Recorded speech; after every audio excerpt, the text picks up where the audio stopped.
sous le garlaban couronné de chèvres, au temps des derniers chevriers. Mon père était le 5e enfant d'un tailleur de pierre de Valréas, près de Ranges.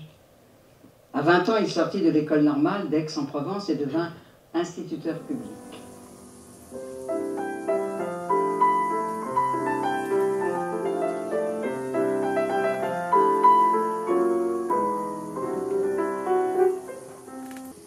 Depuis 3 mois, ma mère avait changé de forme et elle marchait le buste penché en arrière comme le facteur de la Noël.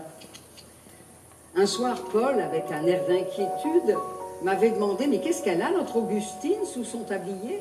C'est des moments forts à partager. Ça nous met dans une situation, dans un sentiment et dans une sensation toujours très, très forte d'être à la bonne place, au bon moment. C'est ce qu'on aime faire, c'est partager avec le public. Il était bien joli, ce chemin de Provence. Il se promenait entre 2 murailles de pierre cuites par le soleil, au bord desquelles se penchaient vers nous de larges feuilles de figuier, des buissons de clématites et des oliviers centenaires. La maison s'appelait la Bastide-Neuve, mais elle était neuve depuis bien longtemps. La musique a été notre chemin pour la construction du texte. Je l'apprécie énormément, je trouve qu'elle est magnifique. Et c'est en ça que je crois qu'elle est vraiment magnifique, parce qu'elle est toujours dans le bon sentiment par rapport à ce qui vient d'être dit et ce qui va être dit après.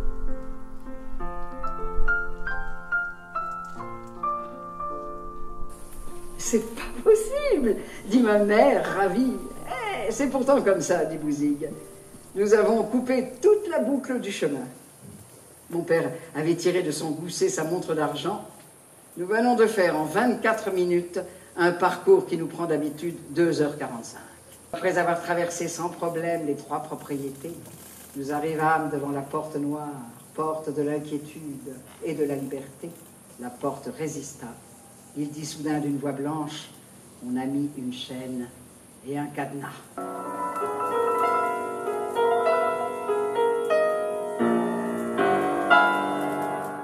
De cette terrible journée, je n'ai pas d'autre souvenir.